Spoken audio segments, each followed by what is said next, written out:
प्रस्तुति कार्यक्रम एसटिभी च्याटमा यहाँलाई स्वागत छ। म सुनिल दाहाल। वैशाख 30 को स्थानीय तहको निर्वाचनको माहौल बिस्तारै तातेको छ। सत्तारूढ घटकहरू निर्वाचनको तयारीमा जुटेका छन् भने प्रमुख प्रतिपक्ष पनि निर्वाचनको दौडधुपमा अगाडि बढेको छ। अब भने आशंका दूर भएको छ। वैशाख 30 को स्थानीय तहको निर्वाचन अब सम्भव जस्तै देखिएको छ, किनकि प्रमुख राजनीतिक दलहरू चुनावी गतिविधिमा केन्द्रित हुन थालेका छन्। यही बीचमा सत्तारूढ गठबन्धनभित्र चुनावी गठबन्धनको चर्चा पनि उत्तिकै छ। गठबन्धन के हुन्छ, यस विषयमा सत्तारूढ गठबन्धन अन्तिम निर्णयमा भने पुगिसकेको अवस्था छैन।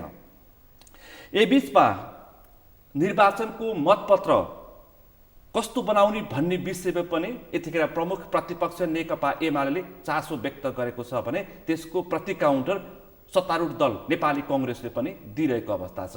र यो सँगसँगै अरू अन्य विषय प्रसङ्ग छन्। प्रधान न्यायाधीश चोलेन्द्र शमशेर राणा विरुद्धको महाभियोगको प्रस्ताव, एमसिसी र राष्ट्रिय अन्तर्राष्ट्रिय चासोका विषय प्रसङ्गमा आज हामी केन्द्रित रहेर छलफल गर्नेछौँ। आजको यस छलफलमा मसँग सहभागी हुनुहुन्छ नेपाली कङ्ग्रेसकी नेत्री डाक्टर डिला सङ्ग्रोला। यहाँलाई स्वागत छ। हस्, धन्यवाद। आराम हुनुहुन्छ? आरामै छ। अब विषय प्रसङ्ग, अहिलेकै ताजा विषय प्रसङ्ग, चुनाव लाग्यो, तपाईँहरूको तयारी पनि निकै अघि बढेको छ। अब चाहिँ निर्वाचन हुँदैन भन्ने आशंका चाहिँ दूर भयो। सायद योभन्दा फरक पर्दैन होला, होइन? यो आशंका त थिएन। संविधानमा त हामीले निर्वाचन गर्नुपर्ने नै थियो। समयमा नै सरकारले यो निर्णय लियो, निर्वाचन आयोगले तयारी गर्यो र आज चाहिँ नेपाली काङ्ग्रेस भव्यताका साथ वैशाख 30 गतेको निर्वाचनमा लागिरहेछ, प्रतिनिधि खटिरहेछन्, हाम्रो अभियान सञ्चालन हुँदैछ। वैशाख 30 को निर्वाचनको मिति नजिकिँदै जाँदाखेरि एउटा विषय आयो, यो विषय उठाउनै पर्छ। हिजो नेपाली कङ्ग्रेसको पत्रकार सम्मेलनमा पनि प्रवक्ताले जस्ताको त्यस्तै जवाफ दिनुभएको छ, महामन्त्रीले पनि त्यस्तै प्रकारको जवाफ दिनुभएको छ। यो मतपत्रको रङ हरियो बनाउने विषयमा प्रमुख प्रतिपक्ष नेकपा एमालेलाई निकै नै चित्त दुखेको छ। यो किन हरियोमा यो विषय तपाईँहरूको जुवारी परेको जस्तो छ नेपाली कङ्ग्रेस र नेकपा एमाले? यो जुवारीको कुरै होइन के, होइन? निर्वाचन आयोगले हरियो मतपत्र छपाउन थाल्यो, काङ्ग्रेसको रुखको चिन्हको प्रचार गर्यो भनेर हिजै हाम्रो महामन्त्रीले टिप्पणी गर्नुभएको छ। त्यो शब्द चाहिँ म दोहोऱ्याउँदैन, होइन? त्यस कारणले गर्दा यस्ता आशंकाहरू, यस्ता चाहिँ यो कुराहरू व्यक्त गरेर विवादमा तान्ने काम चाहिँ प्रतिपक्षको दलको नेता, प्रधानमन्त्री भइसकेका मान्छेले साना साना इस्युमा चाहिँ न्यु खोज्ने काम चाहिँ गर्नु हुँदैन। यो निर्वाचन आयोगको काम हो। हुन त यस अघिका निर्वाचनमा पनि रातो, निलो, सेतो सबै प्रकारको मतपत्रको रङ देखिँदो रहेछ। त्यस्ता प्रयोग पनि भइसकेका रहेछन्। तर यो हरियो रङले चाहिँ नेपाली कङ्ग्रेसको रुख चिन्हको बढी प्रचार गर्छ र मतदाताहरू त्यसतर्फ बढी आकर्षित हुन्छ भनेर पनि त प्रमुख प्रतिपक्षका अध्यक्षको चासो र चिन्ता बढेको छ। यो चासो र चिन्ता होइन। रातो रङ भन्दा बित्तिकै हामीले नेकपा एमाले कम्युनिस्टहरूले रातो प्रयोग गर्छन् भन्ने, होइन? हरियो रङ प्रयोग गर्दा बित्तिकै काङ्ग्रेसको चुनाव चिन्ह चाहिँ रुख हो, त्यही प्रचार गर्यो भन्ने यो सोचले मुलुकलाई कहाँ लैजान्छ कि? किनभने जब वैशाख 30 गतेको निर्वाचन हामी 7 रुख 7 छाप भन्छौँ नि त, होइन? त्यो खालको विभिन्न कलरहरू त त्यसै हुनु पर्यो नि त, छुट्टिनु पर्यो नि त। विभिन्न कलर, विभिन्न पदको बेग्ला बेग्लै प्रतिस्पर्धा छ, निर्वाचन छ। त्यो खालले निर्वाचन आयोगलाई विभिन्न कलर प्रयोग गर्दा उसले हरियो कलरलाई चाहिँ प्राथमिकता दियो भनेर हामीले यसलाई टिप्पणी, यो निरर्थक भन्छु कि मैले, यो निरर्थक भयो। तर हाम्रो मतपत्रको यो विषय उठाउँदाखेरि, हरियो रङको विषय उठ्दाखेरि आम हाम्रो नेपाली नागरिक मतदाताहरूको जुन किसिमको सोच छ कि रातो हुने बित्तिकै वामपन्थीहरू अथवा कम्युनिस्टहरूलाई त्यसले इङ्गित गर्छ, हरियो हुने बित्तिकै नेपाली कङ्ग्रेसलाई, त्यो किसिमको छाप छ नि, एक किसिमको मानसिकता छ। त्यो मानसिकता मतपत्रमा पनि पर्यो भने कङ्ग्रेसलाई बढी फाइदा हुन जान्छ भनेर पनि प्रमुख प्रतिपक्षका अध्यक्ष केपी शर्मा ओलीले त्यो किसिमको आक्रोश, उहाँले त आक्रोशै पोख्नु भएको छ, यो षड्यन्त्र भन्नुभएको छ। निर्वाचन आयोगप्रति पनि उहाँले कडा टिप्पणी गर्नुभएको छ। प्रमुख प्रतिपक्षको अध्यक्षको केपी शर्मा ओलीको यो भनाइ त्यसकारण यो चर्चामा आयो क्या। अब यो चर्चामा केपी ओली त एउटा इस्यु लिएर चर्चामा आउने व्यक्तित्वै पर्छु ठान्छु मैले। अहिले केही सिप नलगाएर मतपत्रको इस्यु उठाउनु भएको छ। नेपाली काङ्ग्रेसले यो हरियो मतपत्र हुँदा बित्तिकै काङ्ग्रेसलाई इङ्गित गर्छ भन्ने कुरा पनि होइन। नेपाली काङ्ग्रेस अभियान लिएर गएको छ। अबको स्थानीय तहको निर्वाचन काङ्ग्रेसको पक्षमा जनता लागिरहेछ नि कि नेपाली काङ्ग्रेसको त्यस कारणले गर्दा चाहिँ यो नारा पनि भएन, कुनै किसिमको उसलाई जनताको माझ जाने कुनै किसिमको कार्यक्रम पनि भएन। त्यसकारणले कलरमा खेल्न थाल्यो, रङमा खेल्न थाल्यो नेपाली काङ्ग्रेस। कलरमा खेल्नु पर्दैन। गाउँ गाउँ जाउँ काङ्ग्रेस जिताउँ भनिकन हामीले घर घर जाउँ काङ्ग्रेस जिताउँ भनेर अभियान लिएर काङ्ग्रेस जाँदैछ। यो मतपत्रमा निर्वाचन आयोग स्वतन्त्र छ, कुन कलर छपाउने उसको स्वाभाविकको कुरा हो, उसकै हो। यसलाई चाहिँ हामीले हस्तक्षेप गरेर कुन रङ प्रयोग गर्दैछ भनेर इङ्गित गर्न थाल्यौँ भने आम नेपाली जनताले के भन्छन् कि आम नेपाली जनताले के भन्छन्? अब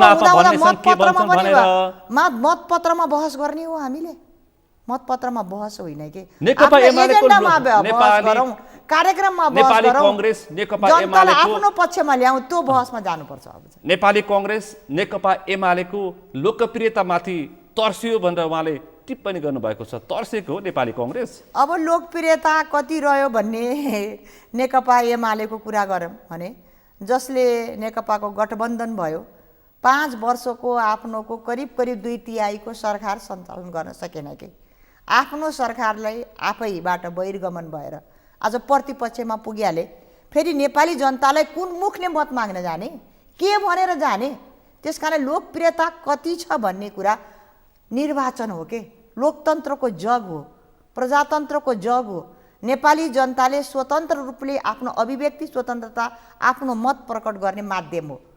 त्यो माध्यमलाई हामीले कुण्ठित गर्न त मिल्दैन नि। त्यस बेला नेपाली जनताले के गर्छन् त? नेपाली जनताले उनलाई अभिमत प्रकट गर्दै गर्दा 3-4 वर्षमा के भोगे हैन? आज प्रतिपक्षको भूमिकामा रहेर 23 सिट रहेको नेपाली काङ्ग्रेस फेरि सत्तामा गएर मुलुकलाई निकास र फेरि निर्वाचनमा उसको नेतृत्वमा निर्वाचन हुँदैछ के। यो मूल्याङ्कन त नेपाली जनताले गर्छन्। त्यसकारणले यो खालको चाहिँ बहसमा हामी लाग्नु हुँदैन। नेपाली जनताको घर घरमा दैलो दैलोमा उनको सुख दुःखको साथी काङ्ग्रेसको एजेन्डा लिएर हामी जान्छौँ। अबको बहस भनेको विचारको बहस। प्रमुख प्रतिपक्ष नेकपा एमालेका अध्यक्ष केपी शर्मा ओलीले भने जस्तै अब त्यसलाई मान्ने अब नमान्ने आफ्नो ठाउँमा छ। काङ्ग्रेससँग त नारै छैन, जनताको बीच जाने कुनै कार्यक्रमै छैन। कुन मुखले जान्छ? हामी मैदानमा हेर्नेछौँ, मैदानमा खुला प्रतिस्पर्धा हामी मैदानमा भेट्नेछौँ, त्यस बेला हामी जवाफ दिनेछौँ भनेर हिजो उहाँ एउटा कार्यक्रममा कडा टिप्पणी गर्दै हुनुहुन्थ्यो। के छ तपाईँहरूको नारा? चुनावको लागि जनताको घर दैलोमा जाने नारा के छ? कार्यक्रम के छ? यो नेपाली काङ्ग्रेसले घर घर जाउँ काङ्ग्रेस जिताउँ भनेर अभियान सञ्चालन गर्दैछ। यो अभियान 1 महिनाको अभियान छ। त्यतिको भरमा नेपाली काङ्ग्रेसलाई जनताले मतदान गर्छन्? होइन नि, थुप्रै एजेन्डा छ नि काङ्ग्रेसभित्रमा। काङ्ग्रेस एजेन्डाविहीन पार्टी हो र? आजसम्म मुलुकको भविष्य निर्धारण गर्ने आर्थिक सामाजिक राजनीतिक जति पनि संरचनाको निर्धारण र मुलुकलाई एउटा निकास दिने पार्टी त नेपाली काङ्ग्रेस हो। त्यसकारणले यो जुन 1 महिने कार्यक्रमका एजेन्डा छन्, यसको पहिलो एजेन्डा के हो भने पछाडि नेपाली काङ्ग्रेसको नेतृत्वमा आजसम्म मुलुकले प्राप्त गरेका आर्थिक सामाजिक राजनीतिक उपलब्धि के छन्, त्यो उपलब्धिको खाकासहित हामी जाँदैछौँ। दोस्रो भनेको हामी प्रतिपक्षबाट सत्ता पक्षमा जानुपर्ने अवस्था किन आयो? किन कम्युनिस्टले वामपन्थीले किन सरकार सञ्चालन गर्न सकेनन्? तिनको पर्दाफास पनि हामी गर्दैछौँ। तेस्रो भनेको 3 वर्षसम्म केपी ओलीको नेतृत्वमा हुँदै गर्दा सरकारले किन सुशासन दिन सकेन, किन भ्रष्टाचार बढ्यो, किन मुलुकमा अस्थिरता निम्तायो, यो सबैको भण्डाफोर कार्यक्रम पनि हामी गर्दैछौँ। तेस्रो चौथो भनेको तपाईँलाई थाहै छ, एमसिसीलाई लिएर चाहिँ थुप्रै सडकमा आन्दोलन भयो, सदनभित्र पनि एउटा नाटक भयो, अन्तिममा एमसिसी पारित भयो। त्यस कारणले यसको भ्रमलाई हामी चिर्नेछौँ। MCC पास गरेको श्रेय पनि बोकेर यथार्थमा चाहिँ यस समृद्धि र मतदानको विकासको लागि लागि मत गाँसिया माग्न छ जाँदै भन्ने हुनुहुन्छ। कुराको बहस लिएर पनि हामी जाँदैछौँ। थुप्रै एजेन्डाको बिचमा हाम्रा प्रतिनिधिहरू गइरहनु भएको छ। त्यस कारण नेपाली काङ्ग्रेसको लोकप्रिय नारा मात्रै होइन, पार्टी नै लोकप्रिय छ नि। नेपाली काङ्ग्रेस नेपाली काङ्ग्रेस पार्टी नै लोकप्रिय छ। लोकप्रिय पार्टी हो। अब नेपाली काङ्ग्रेसको तर्फ चाहिँ नेपाली जनता फर्किएका छन्। हामी नेपाली जनतासँग अभिमत माग्न घर घर जाँदैछौँ। म आउँछु यो MCC को विषय र त्यो सँगसँगै नेपाली जनताले अत्यन्तै गम्भीरताका साथ चासो र चिन्ता व्यक्त गरेको विषय पनि हो। MCC लाई कसरी जनताले एक्सेप्ट गरेका छन्, स्वीकारेका छन्, त्यो विषयमा पनि आउँछु। त्यसभन्दा अगाडि अहिले अर्को विषय फेरि गठबन्धनभित्र नै दोहोरी चलिरहेछ। पुष्पकमल दाहाल प्रचण्ड र माधव कुमार नेपाल जसरी पनि गठबन्धन चुनावी गठबन्धनमा परिणत हुनुपर्छ भनेर उहाँहरू दिनको 2 चोटि बोल्न थाल्नु भएको छ। त्यसको फेरि तुरुन्तै अर्को वामपन्थी पार्टीका अध्यक्ष केपी शर्मा ओली प्रतिक्रिया दिइरहनु भएको छ। तपाईँहरू त हेरेर बस्नु भएको छ। हेर त्यहाँ चुनाव जित्न नसक्ने भएपछि कङ्ग्रेसको पुच्छर बन्दैछन्। त्यो आफ्नो ठाउँमा छ, त्यो प्रश्न फेरि गरौँला। भनेपछि गठबन्धनको विषय छ नि, के हुन्छ? हिजो त तपाईँको पार्टी सभापतिले गठबन्धनभित्रका दललाई दुःख दिनुहुन्न, चित्त दुखाउनुहुन्न भन्नुभएको छ। त्यसको अर्थ के हो? एकदम यो गठबन्धन किन निर्माण भयो, पहिला त्यहाँ जानु पर्यो। गठबन्धनको निर्माण मुलुककोमा संविधान गणतन्त्रको रक्षा र 2 चोटि प्रतिनिधि सभाको भङ्ग हुँदा चाहिँ गठबन्धन बन्या हो। काङ्ग्रेसको नेतृत्वमा सरकारमा गयौँ के हामी। संविधान त तिनै तहको निर्वाचन गर्ने अहम जिम्मेवारी गठबन्धनमा छ। यसको सँगसँगै अहिलेको चर्को बहस चारैतर्फ छ। तपाईँले भने जस्तो गठबन्धनमा हामी स्थानीय तहको निर्वाचनदेखि जाने कि होइन, र केही स्थानीय आवश्यकता महसुस गर्छन् भने त्यहाँका नेताले त्यहाँ मात्रै गठबन्धन गर्ने भन्ने बहस पनि नभएको होइन। त्यस कारणले आजको दिनसम्म आउँदै गर्दा चाहिँ नेपाली काङ्ग्रेसको केन्द्रीय समितिको बैठकले हिजो मात्रै हाम्रो उपसभापति पूर्णबहादुर खड्काले भन्नुभएको छ नि प्रेस मिटमा, गठबन्धनमा जाने नजाने भन्ने निर्णय त केन्द्रीय समितिले गर्ने हो, यसको बहस हामीले बाहिर किन गर्ने भनेर भनिसक्नु भएको छ। त्यस कारणले हाम्रो पार्टीभित्र पनि मिश्रित स्वरहरू आएकै छन्। यसलाई स्वीकार गर्नै पर्छ। गठबन्धन केही निश्चित ठाउँमा स्थानीय तहले चाहन्छन् भने गठबन्धन गरौँ, केन्द्रदेखि तोकेर नै स्थानीय तहमा गठबन्धन गर्न गाह्रो हुन्छ भन्ने स्वर पनि आएका छन्। होइन, गठबन्धनलाई निरन्तरताको स्वर पनि आएका होला, तर सबै स्वर आएर त्यो स्वरले मान्यता पाउने होइन के। यसको निर्णायक शक्ति भनेको केन्द्रीय समिति हो, त्यसले निर्णय गर्छ। अर्को कुरा तपाईँले जहाँसम्म एउटा कुरा उठाउनु भयो, हाम्रो सामान्य प्रधानमन्त्री पार्टी सभापतिज्यूले धेरै आलोचना टिप्पणी भन्ने कुरा पनि मैले पेपर मिडियामा देखाएको थिएँ, तर म बाहिरै थिएँ।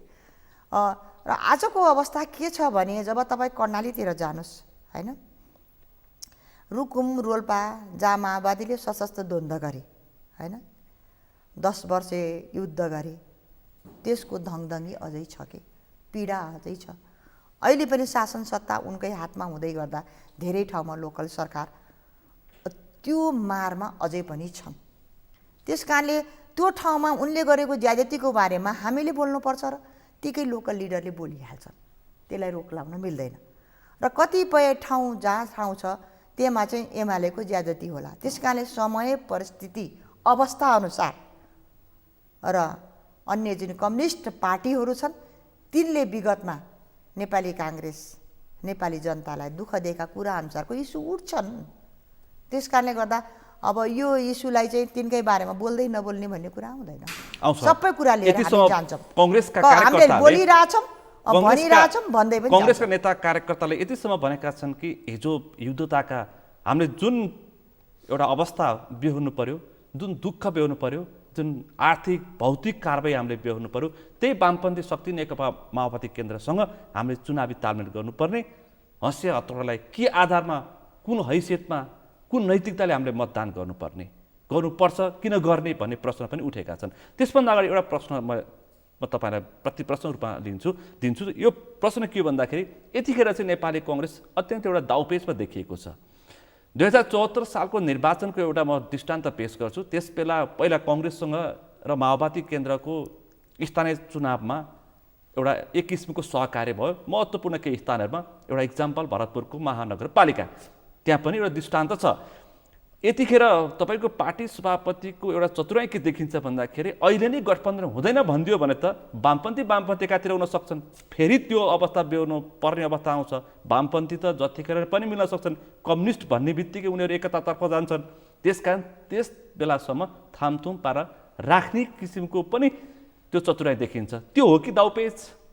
अब दाउपेच भन्दा पनि हाम्रो प्रधानमन्त्री पार्टी सभापति सफल नेता हो कि आज नेपालको राजनीति नै उहाँकै सेरोफेरोमा घुमिया छ हैन। तपाईँ हरेक इस्यु अलि विभिन्न इस्युमा हाम्ला। अब प्रतिपक्षमा हुँदा पनि मान्छेलाई काङ्ग्रेस चाहियो, प्रतिपक्षबाट सत्तामा जान बाबा म प्रधानमन्त्री बन्दैन भन्दा पनि बन्नु पर्यो भने पछाडि अहिलेको जुन आफ्नै पार्टीभित्र पनि आफ्नै दललाई मिलाउन नसक्दा नेकपा एमाले फुट्यो हैन। माओवादी लगायत मधेसवादीहरू त संयुक्त गठबन्धनमै छन् नि त। त्यसै कारणले त्यसको नेतृत्व गरेको प्रधानमन्त्री सभापतिले केही लचिलो बोल्ने, केही रणनीतिक तरिकाले बोल्ने भन्ने कुरा स्वाभाविक हो के।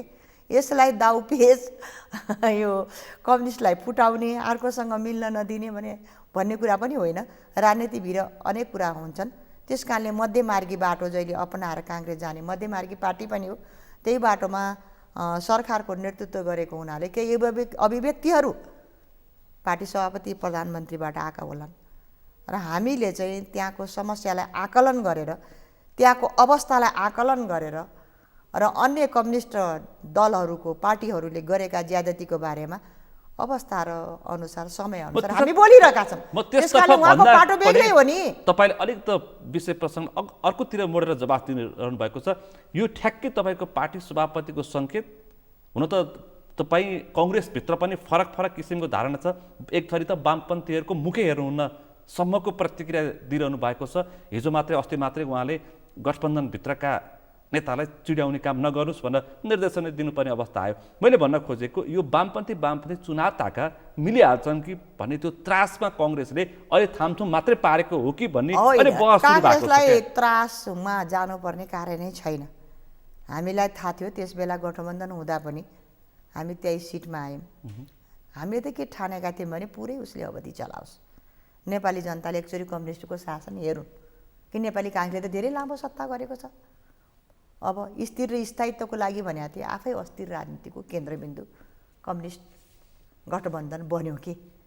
त्यस कारणले गर्दा चाहिँ अब हामीलाई कसैको बैशाखी टेक्नुपर्ने अवस्था होइन। तर पनि गठबन्धनमा भइसकेपछि, सरकारमा भइसकेपछि केही राम्रा केही नराम्रा, केही सरल केही लचिलो, त्यो पक्ष त स्वाभाविकै हुन्छ नि त। त्यस कारणले काङ्ग्रेस चाहिँ अब मिल्छन् आत्तिन्छन्, एक्लै लड्न सक्दैन भन्ने पार्टी चाहिँ होइन। यो बिपीको पार्टी हो। यो बिपीको पार्टी हो। तर फागुन 15 गते एमसिसी पास गर्दाखेरि जुन हतारो चटारो चेपुवाईमा प्रधानमन्त्री तपाईँको पार्टी सभापति पर्नुभएको थियो, त्यस बेला उहाँले एउटा सङ्केत गर्नुभएको थियो यो गठबन्धन चुनावी गठबन्धनमा समेत परिणत हुन सक्छ भन्नुभएको थियो। फेरि पछिल्लो समय हिजोको पत्रकार सम्मेलन हेर्दाखेरि सुन्दाखेरि पार्टी सभापति निकट व्यक्तिहरूको थोर बहुत सङ्केत हेर्दाखेरि विश्लेषण गर्दाखेरि चाहिँ फरक हुन थालेको छ। एक्लै पनि कङ्ग्रेसले चुनाव जित्छ, किन वामपन्थीसँग भागभण्डा गर्ने, आफ्नो पद किन गुमाउने, त्यो सङ्केत देखिन्छ क्या। त्यो त समय थाहा पाइहाल्नुहुन्छ नि। काङ्ग्रेस मैले भनिहालेँ गठबन्धन गर्छ गर्दैन भन्ने कुराको निर्गोल केन्द्रीय समितिले गर्छ। कुनै पनि सदस्यलाई यसको बारेमा बोल्दै जाने, एमसिसीको बारेमा एमसिसी पास गराउने बेला पनि गठबन्धन रहिरहन्छ भन्ने कुरा थिएन कि। एमसिसी आउँदै गर्दा सबैको यसमा सहकार्य भाव हुनाले, सबै सरकारमा हुँदा एमसीलाई स्वीकार गर्दै अगाडि लैजाने भाव हुनाले यो राष्ट्रिय सहमति गरौँ, सामूहिक रूपमा पास गऱ्यौँ भनेर नेपाली काङ्ग्रेसले नेकपा एमालेसँग पनि त कतिचोटि आफै प्रधानमन्त्री जानुभयो, बालटारमा डायलग भयो, गठबन्धनसँग भयो, अन्य दलसँग भयो, सबैसँग त सहकार्य गरेर वार्ता संवादबाट नै त्यो वातावरण बनेपछि एमसिसी पारित भयो कि।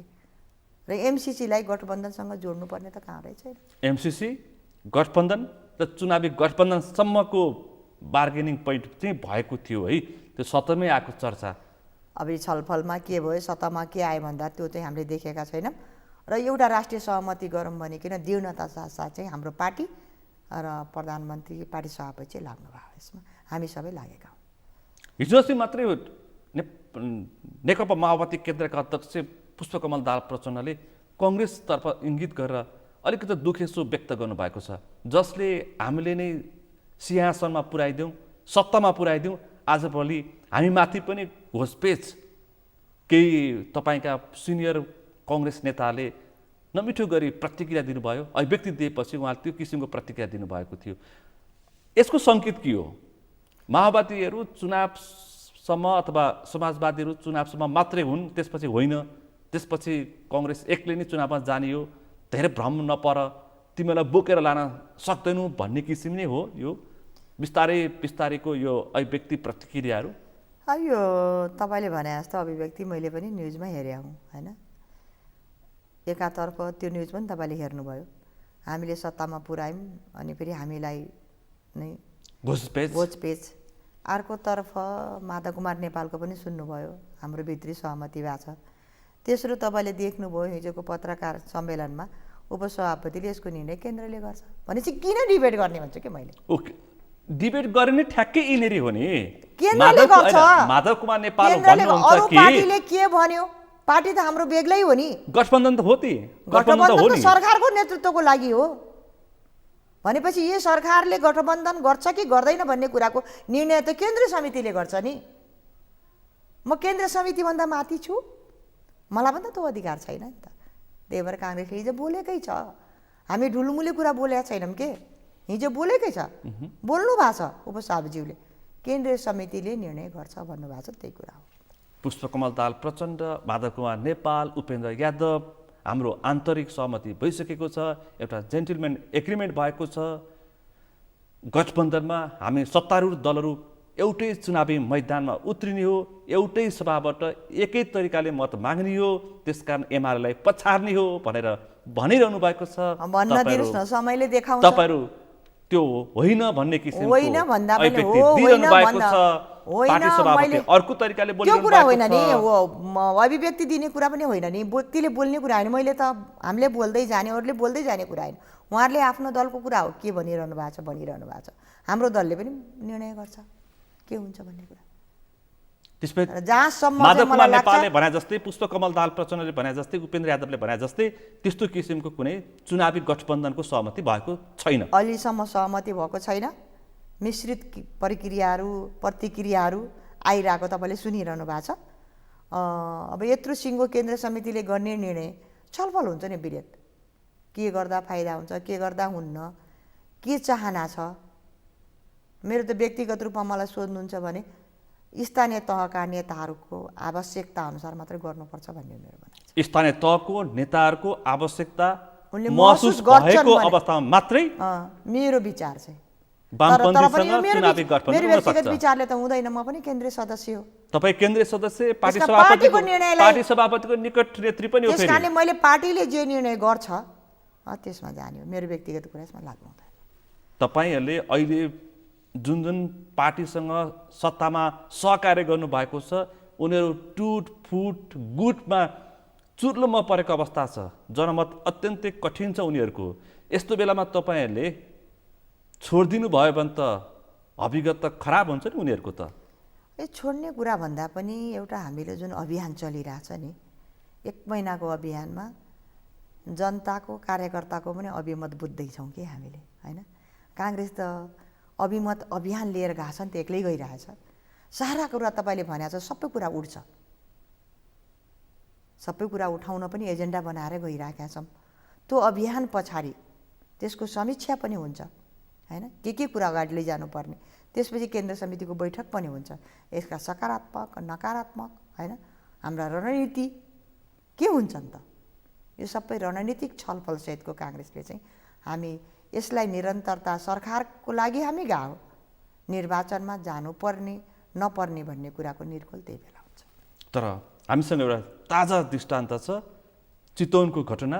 जनमत एकातिर, गठबन्धन अर्कोतिर, वामपन्थी माओवादीसँग मिलेर महानगरपालिकामा चुनाव लडेको हो, बल्ल तल्ल के गरेर चुनाव जितेको अवस्था हो माओवादी केन्द्रले।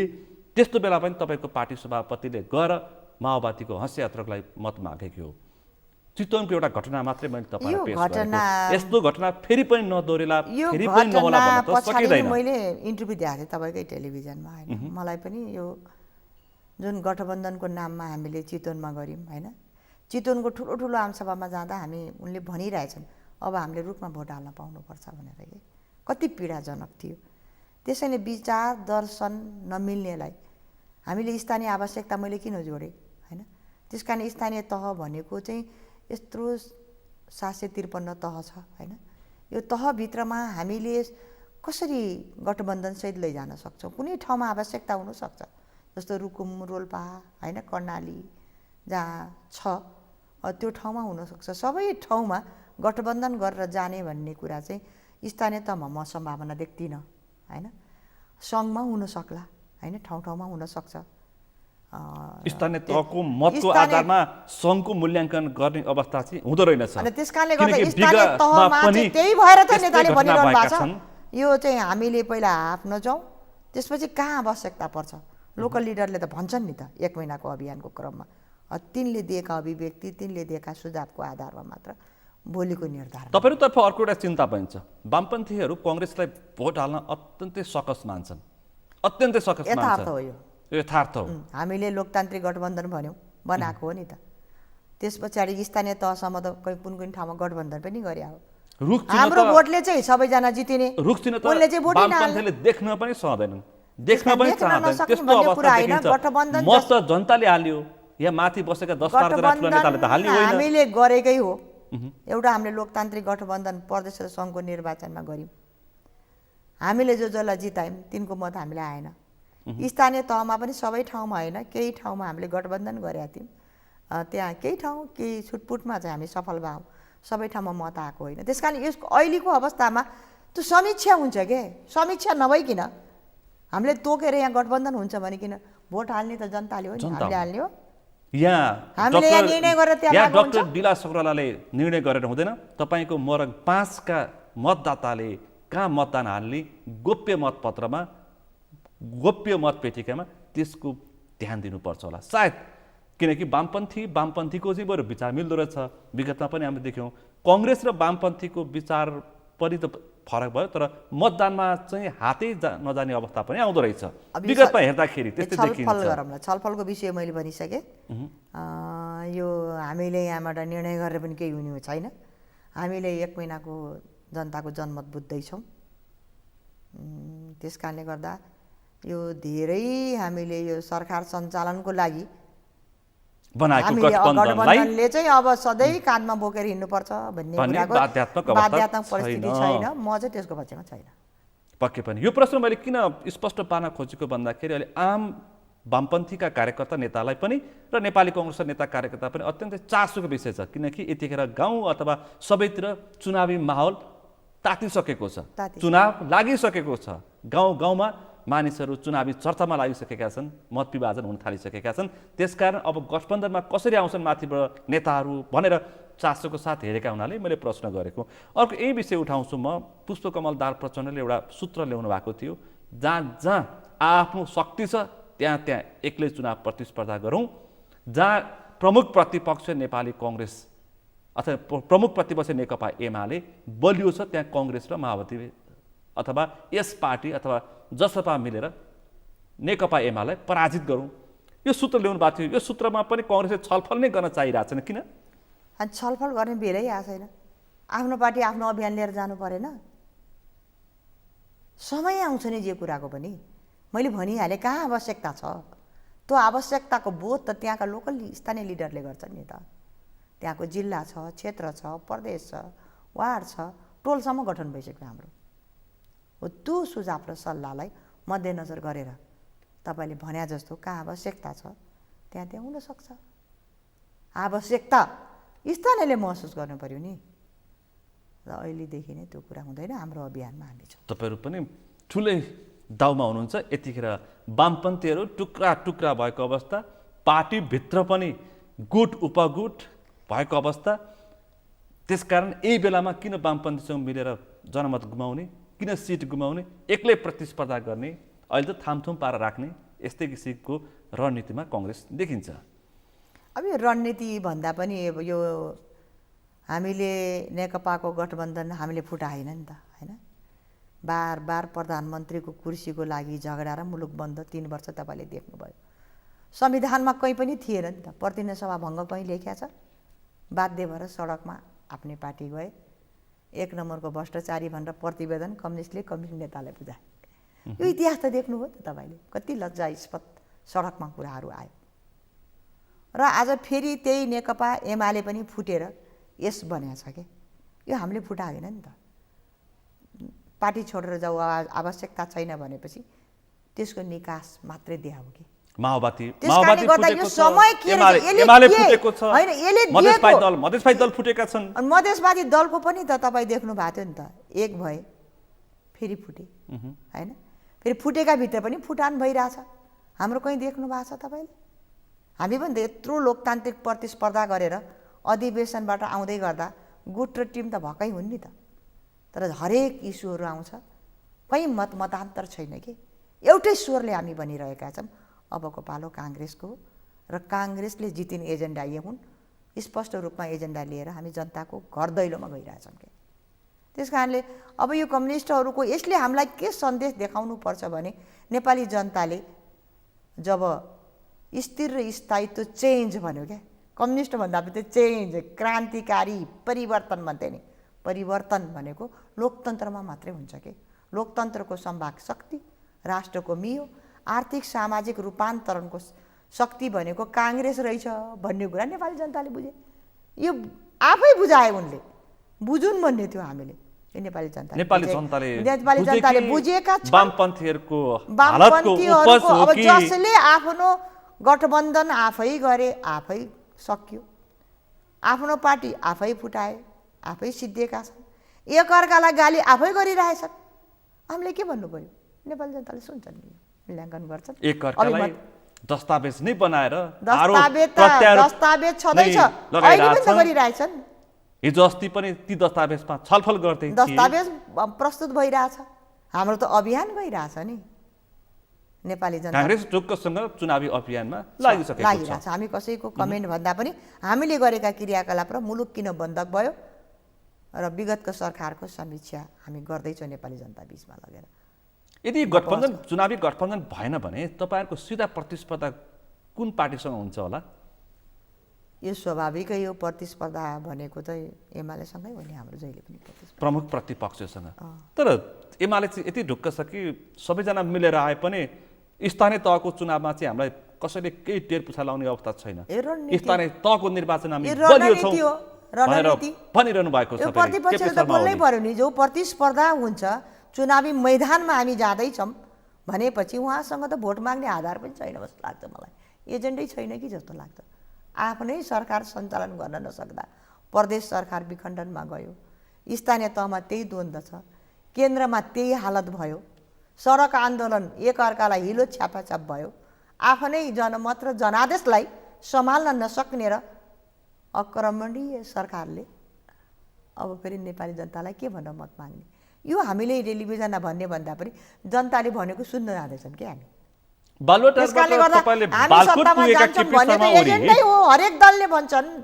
तर भोट दिने जनताले हो के? जनताले समीक्षा र मूल्याङ्कन गर्छ। बालकोट जहाँ तपाईँले पुर्याउनु भएको छ केपी शर्मा ओलीलाई, बालुवाटारबाट बालकोटबाट बार्दली पुर्याइएका केपी शर्मा ओली जसरी बहिर्गमन भए, जसरी तपाईँको पार्टी सभापति केपी शर्मा ओली गइसकेपछि तपाईँको पार्टी सभापति शेरबहादुर देउवा बालुवाटार छिर्नुभयो, जनताले तात्विक रूपमा के फरकता पाए, के भिन्नता पाए? एकदम यो बीचको यो अवस्थामा राम्रो कुरा सोध्नुभयो हैन। जुन बेला पूर्व प्रधानमन्त्री केपी ओली बालुवाटारमा राखेर राष्ट्रलाई बन्धक बनाउँदै गर्दै आफै बहिर्गमन भएर बालकोट पुग्नुभयो, बालकोटबाट पनि बार्दली भनेर पनि त्यस बेला आयो हैन। त्यस बेला मुलुक कस्तो अवस्थामा थियो भने ठप्प थियो कि कोरोनाले आक्रान्त थियो, नेपाली जनता छटपटाइरहेको थियो। त्यो घटना सम्झिँदा कहिलेकाहीँ मलाई पीडा हुन्छ कि छटपटाइरहँदा न अक्सिजन थियो, न भेन्टिलेटर थियो, ठाउँको ठाउँ मान्छे मरिरहेका थिए, खाना नपाइकन ठाउँ ठाउँमा चाहिँ खाना खुवाउने अभियान चलिरहेको थियो। जनताले औषधि उपचार पाऊँ भनेर मौलिक अधिकार, संविधान प्रदत्त अधिकार थियो, तपाईँलाई थाहा छ नि सर्वोच्चले परमादेश गर्नु परेको थियो, खोप नपाएर छटपटाइरहेका थिए, तर सरकार भने ओम्नी समूहसँग सम्झौता गरेर भ्रष्टाचार गरिरहेको काण्ड आइरहेको थियो। आज के भएको छ? आज पनि त केही भएको छैन। किन छैन? आज के भएको किन भएको छैन? प्रतिबद्धता के भयो? प्रधानमन्त्रीजीले प्रतिबद्धता व्यक्त गर्दै गर्दा खोइ त नेपाली जनताले के भन्नु पाएछ? भएको थियो। आज 70%ले खोप पाए, मास्टर डोज पाए। अहिले खोपको समस्या छ। कोरोना आज झरेर न्यूनीकरणको अवस्थामा भइसक्यो। त्यो त नेपाली कांग्रेसले नेपाली जनता अगाडि बढिरहेका यो छन्। गठबन्धनले आज चाहिँ नेपाली जनताले स्वतन्त्र रूपले निर्वाध रूपले हिँड्न डुल्न पाएका छन्। कत्रा घटनाहरू घटेका थिए, असुरक्षित थियो, अस्थिरता थियो। आज त्यो बाटो त मुलुकले चेन्ज गरेको छ नि त यो सरकार आउँदै गर्दा। यसै पनि त्यो महसुस गर्न पाए। कुनै समय यो कोरोना भन्ने प्राकृतिक प्रकोप भन्छन्, कसैले यो प्रायोजित भन्छन्, कसैले कतै यो आफ्नो शक्ति राष्ट्रहरूको प्रतिस्पर्धाको उपज पनि भनेका छन्। खै त्यसतर्फ हामी नजाउँ। तर कोरोनाको समयमा कुनै समय हामी एउटा टेस्ट गर्नलाई सिङ्गापुर पुग्नु पर्थ्यो, अरू ठाउँमा अरू देशमा पठाउनु पर्थ्यो त्यसको नतिजा निकाल्नको लागि। त्यसबेला नि त्यो व्यस्त त्यसबेलाको ओली सरकारको पालामा नै बनेको हो नि। खोपको होस् अथवा किटको होस्, यी सबै व्यवस्थापन त त्यसबेला सुरु तपाईँलाई थाहा भएको हो नि। भएन खोप र किट कहाँ गायब भए? सम्झौता गर्दा कतिचोटि भ्रष्टाचार आउँदा कति आलोचित भए। यो त आपतकालीन रूपमा आएको युवा समूहहरू विश्वमा आइकिन फैलेको सत्याग्रहमा महामारीमा परिणत भयो। यसलाई त राजनीतिक रणनीति भ्रष्टाचार बनाउनु गर्न भएन मिल्छ नि त? त। भ्रष्टाचार गर्न मिल्छ? आज पनि त्यो कुरा लेखा समितिमा छलफल गएको छ। यसलाई कुरालाई हामीले चाहिँ सत्य तथ्य छानबिन गरेर कारबाही गर्ने भनेका छन्। तर आरोप त पुष्टि भएको छैन नि त। केपी शर्माले चेतावनी दिनुभएको छ, आरोप पुष्टि गरेर देखाऊ तिमीहरू। टेस्टको ल्याबहरू बने भनिकिन त्यो उपलब्धि हो? काम गर्दा नेपाली गर्दै तपाईले जनताको करबाट काम गर्दा आएको गर्दै नि पैसामा तपाईले केपी शर्मालाई हटाउनु भयो भ्रष्टाचार त। गर्ने अधिकार छ। कहाँ पाए खोप? त्यसकारणले के असहज अप्ठ्यारो विकराल परिस्थितिबाट छटपटाइरहेका नेपाली जनताको जुन आश थियो, त्यो आशलाई त्रासमा त्यो सरकारले, अघिल्लो सरकारले रूपान्तरण गर्यो। हामीले आशामा रूपान्तरित गरेका छौँ। नेपाली जनताको जीवन रक्षा पहिलो प्राथमिकता भनेको छ। जीवन रक्षालाई पहिलो प्राथमिकता दिएको छ र आय आर्जनका पाटा अन्य कार्यक्रमहरू पनि थुप्रै कार्यक्रमहरू आएका छन्। त्यो कार्यक्रमहरू पनि कार्यान्वयन हुने गएको छ। तर तपाईँले भने जस्तो जुन हामी एकलौटी सरकारमा छैनौँ, गठबन्धन सरकारमा छौँ, जनताले जति आशा अपेक्षा गरे अनुसार द्रुत गतिमा जानुपर्ने रूपमा चाहिँ केही ठाउँमा नपुगेको हुनसक्छ। तर धेरै कुरामा तर तपाईँकै पार्टीका एकजना मन्त्री त्यसबेला मन्त्रीमा नियुक्त हुनु अघि उहाँले अहिले सायद उहाँ मन्त्री हुनुहुन्न, बाहिरिसक्नु भएको छ। उहाँले भन्नुभएको थियो संसदमा, प्रमुख प्रतिपक्ष नेकपा एमालेका अध्यक्ष केपी ओलीतर्फ हेरेर, ओलीज्यू हेर्नुहोस् सरकार कसरी चलाउनु पर्छ हामी गरेर देखाइदिन्छौँ भन्नुभएको थियो। गरेको त देखियो, गरेर देखाइरहेछ। के देखायो उहाँले आफ्नो सरकारले? पार्टीको आफ्नो सरकार चलाउन सकेन, हामी गठबन्धनको सरकार चलाएर मैले भनिहाल्यो जीवन रक्षाको कुरा, बाटोघाटोको कुरा, खानेपानीको कुरा, शिक्षा स्वास्थ्यको कुरा, मुलुकको परिस्थितिको कुरा, अब लोकतन्त्र गणतन्त्र संविधानको रक्षा, राइट ट्र्याकमा मुलुकलाई लैजाने कुरा, यो अराजक स्थितिबाट त स्थिरतातर्फ त मुलुक गएको छ नि त। त्यो राइट ट्र्याकमा ओलीको बहिर्गमनको उपलब्धि यति नै हो। उपलब्धि किन? धेरै उपलब्धि भएको छन्। जीवन रक्षाकै सानो उपलब्धि हो। थुप्रै आफ्नो कार्यक्रम लिएर चाहिँ सरकार गइरहेको छ। त्यस कारण यो उपलब्धि नै हो।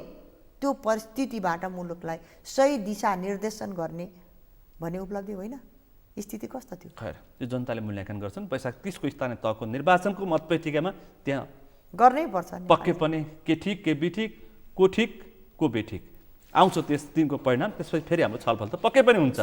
अब अर्को प्रसङ्ग, यो अर्ली इलेक्सनको कुरा पनि चर्चामा अझै पनि सेलाइसकेको छैन, किनकि दुई वामपन्थी घटकहरू सत्तामा रहेकाहरू अझै पनि वैशाख 30 को निर्वाचनलाई अझै पनि विश्वास गरिसकेको अवस्था छैन। अझै पनि सङ्घ र प्रदेशको निर्वाचन अगाडि, वैशाख 30 को स्थानीय तहको निर्वाचनलाई पछाडि केही नेताहरू अझै पनि भनिरहेका छन्। भनेपछि यो अर्ली इलेक्सनको कुरा जसरी आइरहेछ अझै पनि टुङ्गिसकेको छैन।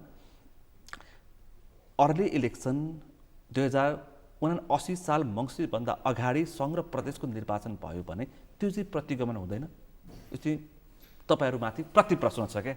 यो के प्रतिपर्छ? हामीले चाहिँ अर्ली इलेक्सन हुनुपर्छ भनेर कहाँ भनेका छौँ?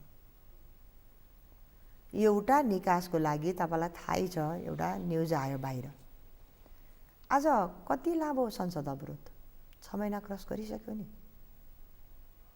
अनि सदन कसको लाग्यो? सत्ता चाहिँ जहिले पनि सरकारको हुन्छ, सदन भनेको प्रतिपक्षको हुन्न। नेपाली जनताले चुनेर पठाएका जनप्रतिनिधिले आफ्ना केही कुरै राख्न पाछन्। यत्रो बाढी आयो, डुबान भयो, हैन, बाली नाली नष्ट भयो, जीवजनको क्षति भयो, अन्य कति समस्याहरू छन्, कहाँ राख्ने त? प्रमुख प्रतिपक्षले अनि त्यस बोल्न दिएन। प्रतिपक्षले जहिले पनि एउटै इस्यु लिएर सदन बन्द गर्दै गर्दा एउटा न्युज बाहिर थियो के निकास कसरी दिने? बार वार्ता गर्दा पनि नमान्ने, एउटै इस्यु लिएर जाने भने मुलुकलाई के निकास दिने भने त पनि काङ्ग्रेसले बोले होइन, त्यसैले बोलेको बाहिर कुरा हो कि। त्यसकारण यो गठबन्धन किन बन्यो? यो गठबन्धन बन्नुको आधार नै के थियो भने संविधानले तोके अनुसार तिनै तहको निर्वाचन संविधानत गर्नेको लागि बन्यो। अहिले वैशाख 30 गते स्थानीय तहको निर्वाचन छ, त्यस पछाडिको चाहिँ मङ्सिरमा एक वर्ष पछाडि सङ्घ र प्रदेशको निर्वाचन तोकेको छ, त्यही अनुसार जानुपर्छ। यसलाई किन बहस बनाउनु? तपाईँहरू भन्नुहुन्छ प्रमुख प्रतिपक्षले के गर्यो? संसद अवरुद्ध गर्यो, बन्धक बनायो भन्नुहुन्छ। प्रमुख प्रतिपक्ष के भन्छ भन्दाखेरि हाम्रो पार्टी फुटाइदिए, हाम्रो पार्टी ध्वस्त बनाइदिए, सभामुखले दुई जिब्रे दुई चरित्र देखाउनु भयो, कसैलाई सौतिनी व्यवहार गर्नुभयो, कसैलाई चाहिँ आफ्नै सन्तान बनाउनु भयो भनेर उहाँहरूको एउटा अत्यन्तै चित्त नबुझेको कुरा के हो भन्दाखेरि नेकपा एमालेबाट फुटेको नेकपा एकीकृत समाजवादी र सभामुखको दुवै चरित्रको उहाँहरूको त्यो आक्रोश छ। फेरि उहाँहरू के पनि भन्दै हुनुहुन्छ भने ल हामीले संसद चल्न दिएनौँ, खैर त्यो ठिक छ। एमसिसी पास गर्दाखेरि त हाम्रो विरोधका बावजुद पनि त संसद चलेर ध्वनि मतका आधारमा एमसिसी पास भयो, हामी त नचाहिँदै रहेछ। राम्रा राम्रा विधेयक ल्याउनु, बोल्नु, पास गर्नु, चुनावमा हामीलाई हराएर देखाइदिए भइहाल्यो नि त भनेर प्रतिपक्षका नेताहरू भनिरहेका छन्। त्यही गरे भइयो नि त, किन आक्रोश पोख्ने? आक्रोश पोख्ने भन्दा पनि मलाई चाहिँ के लाग्छ भनेपछि नेकपा एमाले पहिला पनि रेलिङ तोड्ने, कुर्सी भाँच्ने, थुप्रै लामो समयसम्म संसद अवरुद्ध गरेको थियो कि हैन। अहिले आएर पनि एउटै इस्यु, उहाँको पार्टी आफ्नै कारणले फुट्यो। म धेरै अर्काको पार्टीको बारेमा टिप्पणी गर्न पनि चाहन्न हैन।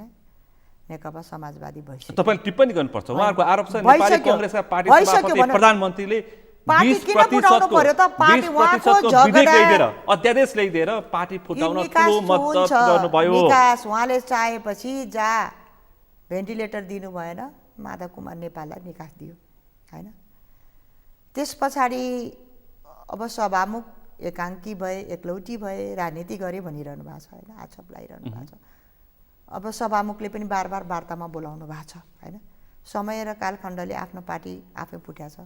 हाम्रो पार्टी पनि एकचोटि फुट्यो, फेरि मिल्यौँ नि त, बुझ्यौँ नि त हामीले। यो कुरालाई यथार्थलाई बुझ्नु पर्यो। र सदनभित्र कुनै इस्यु लिएर केही समयको लागि प्रतिपक्षले सदन अवरुद्ध गर्छ, हामीले पनि गर्यौँ। तर 6 महिना सदन अवरुद्ध हुन्छ, घाटा कसलाई लाग्यो? के गर्न गाउँ? भत्ता खानी गाउँ भनेर हामीलाई भनिरहेछ भनेका छन्। जनताले सिधा प्रश्न गरेका छन्, सडकमा बोलेका छन्। राज्यको ढुकुटी सबै भत्तै खाएर बसेका छन्।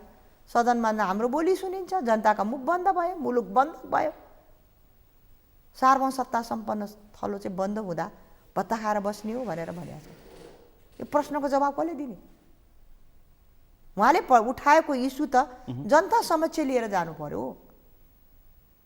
जनताले दिन्छन् नि त, न्याय दिन्छन् नि त, गलत हो कि ठिक हो। त सदनलाई बन्धक बनाइकन म चल्नै दिन्न, बन्धकै बनाउँछु भन्ने कुरा चाहिँ सरासर गलत हो। मैले यसमा एउटा प्रश्न, संसदीय मर्यादा मूल्य मान्यताको विपरीत भयो। सिधै लोकतन्त्रमा यो विषय भन्दाखेरि चाहिँ हामी लोकतान्त्रिक मैले सँगै एउटा संसदीय प्रश्न पनि अवश्य अब संसदीय अभ्यास हामीले गरिरहेछौँ भने यो अभ्यासबाट वञ्चित गर्ने अधिकार कुनै दललाई छ? ल खैर त्यसको परिणाम धेरै प्रयोग गर्नुपर्छ, बेहोर्नुपर्छ। त्यसको परिणाम प्रतिपक्षले निर्वाचनमा बेहोर्छ। तर सँगै प्रतिपक्षको एउटा अर्को भनाइ आउँछ क्या, प्रति प्रश्नको रूपमा के आउँछ भन्दाखेरि ल हामीले संसद अवरुद्ध गरेर जनताको मतलाई अथवा आवाजलाई वञ्चित गर्ने काम गर्यौँ, तर एमसिसी पास गर्दा एकजुट हुने सत्ता पक्षले राम्रा राम्रा विधेयक ल्याएर हाम्रो विरोधका बावजुद पनि ध्वनि मतले पास गरेर जनताको बिचमा वाइ वाइ कमाए भइगयो नि भनिरहनु भएको छ क्या। त्यसै गरे भइगयो नि सत्तारूढ दलहरूले पनि त्यसै गर्दाखेरि अझै उत्तम हुन्छ, राम्रो हुन्छ। त अवसर हो नि सत्तारूढ अब दलहरूको लागि यो त। के छ भने पछाडि केही विधेयकहरू पारित भएको छन्, तर पनि चाहिँ हामी सदन चाहिँ खुलाउनु पर्छ भन्ने पक्षमा छौँ कि अब नागरिकता विधेयक यत्तिकै होइन, आज नेपाली जनताले आफ्नो पहिचानै पाएको छैनन्। नागरिकता विधेयक नआउँदै गर्दा कति गाह्रो भएको छ। निजामती कर्मचारी विधेयक नआउँदा त्यस्तै भएको छ। स्थानीय तहसम्म विधेयक, यो अब चुनावै आइसक्यो हेर्नुहोस् न होइन। धेरै विधेयकहरू पाइपलाइनमा छन्, अगाडि बढाउन हामीले पाइरहेका छैनौँ। त्यसको लागि पनि कतिपय राम्रा विधेयक उहाँकै पालेका आएका हुन्, विधेयक त सबै तिनलाई पनि पारित गर्नु छ, त्यसको लागि पनि सदन खोल्नु पर्यो। र अर्को कुरा चाहिँ अब जसरी एमसिसी ध्वनि मतले पारित भयो त्यही गरे हुन्थ्यो भने अब त्यो खालको प्रतिपक्षले उठाएका हल्का टिप्पणीको पछाडि चाहिँ हामी सरकार सञ्चालन गर्ने र मुलुकको सबभन्दा चाहिँ जहिले पनि जिम्मेवार पार्टी नेपाली काङ्ग्रेस संसदीय व्यवस्थाको हिमायती नै भन्छु मैले। अब जे जस्तो भए पनि मान्छेले धेरै टिप्पणी गरे भन्छन्, यो व्यवस्थाको हिमायती यो बाटोसम्म त हामीले ल्याइ पुऱ्याएको हो नि त। त्यस कारणले टिप्पणी गर्न म चाहन्न, तर यसको प्रयोग चाहिँ प्रतिपक्षले गर्नुपर्छ, एउटा सदन खुलाउनुपर्छ। यो बिचमा म तपाईँलाई एउटा काल्पनिक अथवा एउटा भोलिको के हुन्छ भन्ने प्रश्न अहिले सोध्छु। यो स्थानीय तहको निर्वाचनमा कङ्ग्रेस, एमाले, माओवादी, समाजवादीले 2074 सालको मत जोगाउन सक्लान्? तपाईँलाई के लाग्छ?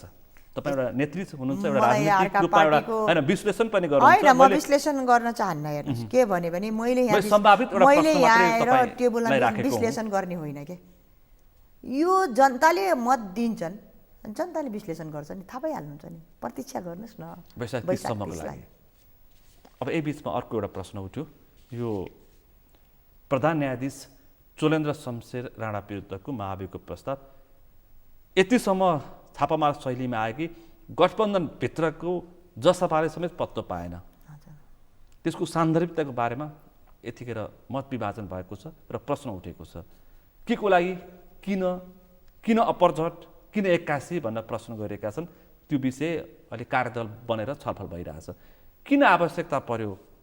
प्रधान न्यायाधीश त कङ्ग्रेस निकटकै व्यक्ति भनेर भन्ने गर्थे मान्छेहरूले। अब यो कङ्ग्रेस निकट र कङ्ग्रेस इतर पक्ष भन्ने कुरा पनि होइन कि। तपाईँलाई थाहा छ यो शक्ति सन्तुलन र शक्ति पृथकीकरणको सिद्धान्त होइन, न्यायपालिका, व्यवस्थापिका, कार्यपालिका दुवै आफ्नो कार्य गर्न स्वतन्त्र पनि छन्, एकअर्कालाई हस्तक्षेप गर्न पनि मिल्दैन। र नेपाली जनताको आशा र विश्वासको धरोहर केन्द्रबिन्दु भनेको न्यायपालिका स्वतन्त्र र निष्पक्ष हुनुपर्छ भन्दै पनि आयौँ। सबै ठाउँमा राजनीतिको आँखा लाग्यो, त्यहाँ लाग्नु हुँदैन भनेर पनि जब सर्वोच्च अदालत होइन निलम्बित अब न्यायाधीश प्रधान न्यायाधीश चोलेन्द्र शमशेरभित्रलाई बारले नै ठुलो आन्दोलन गर्यो, मुक्कामुक्की पनि देख्नु भने लाजै लाग्यो हामीलाई। ठुलो बहस हुँदा कति डिबेटमा पनि म गएँ। यत्रो भइराखेको छ, यसको निकास चाहिँ अब न्यायालयले दिने कि संसदले दिने भन्ने पनि डिबेट चल्यो कि। यसको दायरा कहाँ हो होइन, सर्वोच्च हो कि संसद हो भनेर पनि डिबेट आयो। त्यस बेला मैले के भनेको थिएँ भने हाम्रो पार्टीले पनि भनेको थियो, हामीले चाहिँ यसको निरूपण तीभित्र रहेर गरोस्, राजीनामा पनि निकास हुनसक्छ, ती छलफल भएर पनि हुनसक्छ, निकास दियोस् भनेर लामो समयसम्म हामी चुप लाग्यौँ। तर यस्तो भयो कि अब अरू त ठप्प भए भने मैले भनिहालेँ होइन, तर पनि के भयो भने न्यायालय पनि ठप्प भयो। त्यो ठप्प हुँदा मुलुक रहन्छ? लोकतन्त्रको सुन्दर पक्ष स्वतन्त्र न्यायपालिका होइन? जनताको अन्तिम विश्वास पनि उठ्न थाल्यो, भरोसा उठ्न थाल्यो। बिचौलियाको प्रवेश भयो, भ्रष्टाचारको प्रवेश भयो, कस्ता कस्ता आरोप लगायो हेर्नु त, सुन्दै नसक्ने। त्यही कारणका व्यथिति भए हुनाले अन्तिममा त्यसको निकासको लागि निलम्बित होइन हाम्रो सर्वोच्च अदालतका प्रधान न्यायाधीश चोलेन्द्र शमशेरमा हामीले तपाईँले भने जस्तो हरिडली पनि देखियो होला होइन, तर भित्र तयारी भएको थियो। हामीले चाहिँ महाभियोगको प्रस्ताव दर्ता गऱ्यौँ।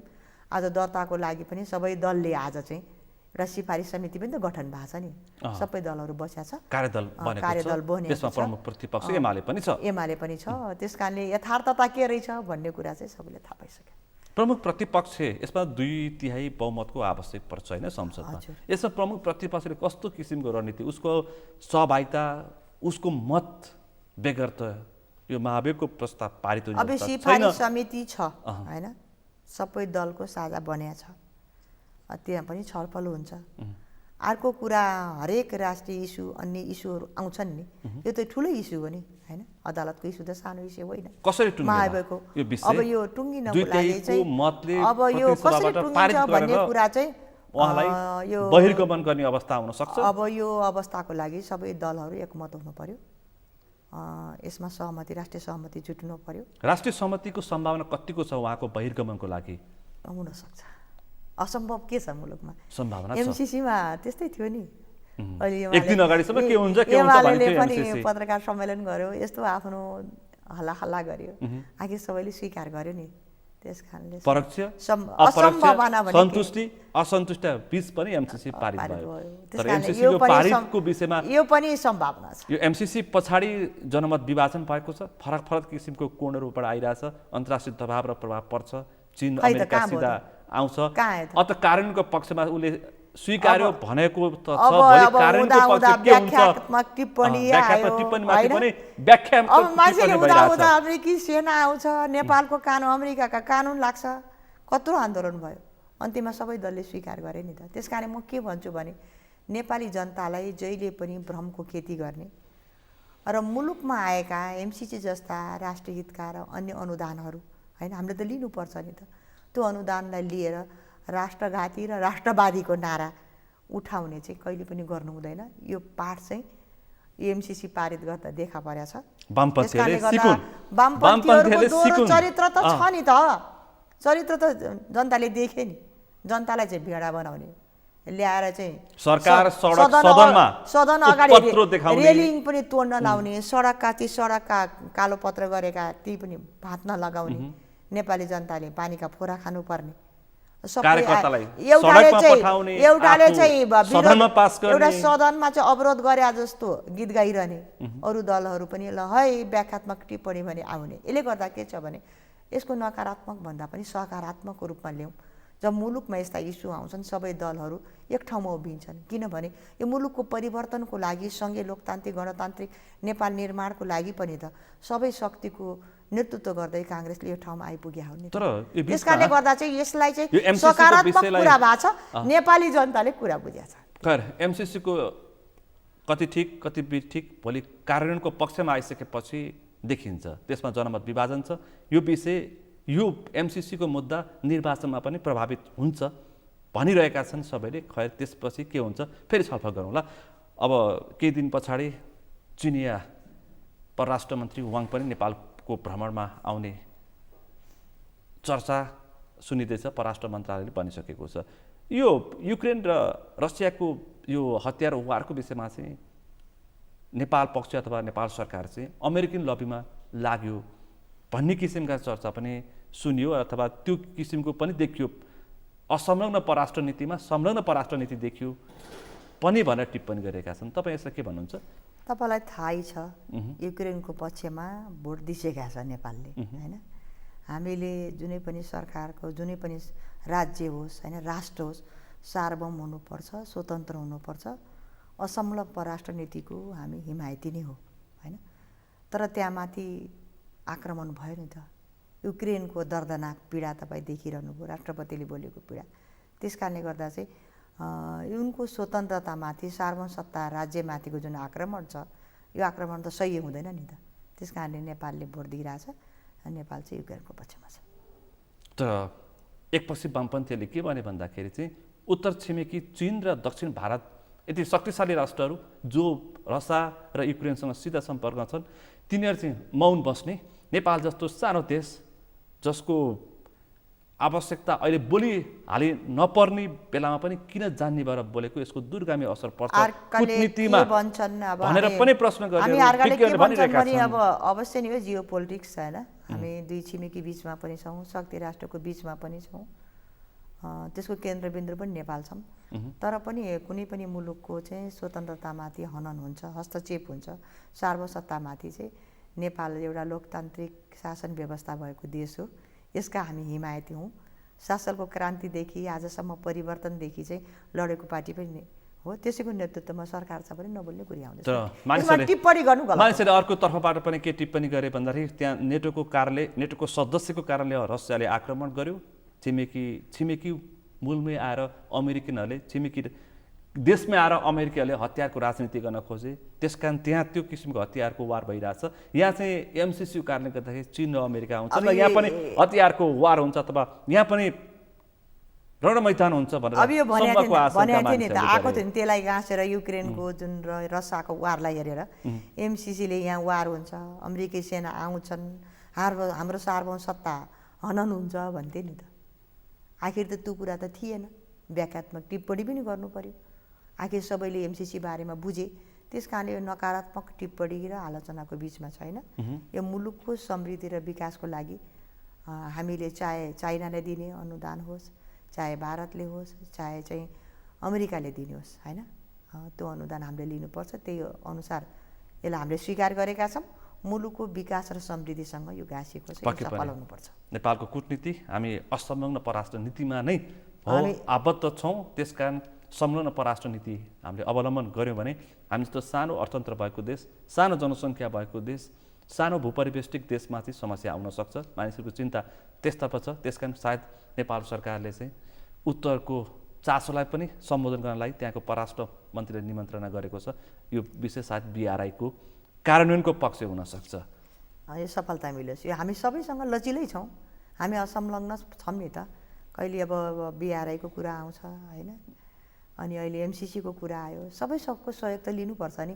हामीले त्यही बेला पनि एमसिसी पारित गर्दा पनि भन्दा हामी कोही तर्फ नै ढल्किने र कुनै शक्ति राष्ट्रको चलखलको केन्द्रबिन्दु नेपाल बनाउन चाहन्नौँ कि, त सबैको सहयोग त हामीले लिनुपर्छ। हस् त, अहिलेका चर्चित विषय प्रसङ्गमा हामीले छलफल गऱ्यौँ। यो छलफलमा सहभागिता जनाइदिनु भएकोमा आभार व्यक्त गर्न चाहन्छु। धन्यवाद, नमस्कार। आज हामीले विशेष गरी सत्ता गठबन्धनभित्र देखेका केही किचलो र सत्ता गठबन्धन चुनावी गठबन्धनसम्म जान्छ कि जाँदैन, यसमा कङ्ग्रेसको मुख्य भूमिका के हुन्छ, किनकि सत्ता गठबन्धनभित्र रहेका वामपन्थीहरू चुनावी गठबन्धन चाहिरहेका छन्। त्यो सँगसँगै सरकारको काम कारबाही, त्यो सँगसँगै संसद अवरुद्धको विषय र सर्वोच्चमा देखिएको समस्या लगायतका एमसिसी र परराष्ट्र नीतिका विषयमा पनि हामीले छलफल गऱ्यौँ। आजको यस छलफलमा मसँग सहभागी हुनुहुन्थ्यो नेपाली कङ्ग्रेसकी नेत्री डाक्टर डिला सबरुला। आजको विषय प्रसङ्ग यति नै। भोलि अर्को विषय प्रसङ्ग साथ कार्यक्रम एसटिभी च्याट ल्याउने वाचा गर्दै म सुनिल दाहाल पनि बिदा चाहन्छु। सगरमाथा टेलिभिजन हेर्दै गर्नुहोला। नमस्ते।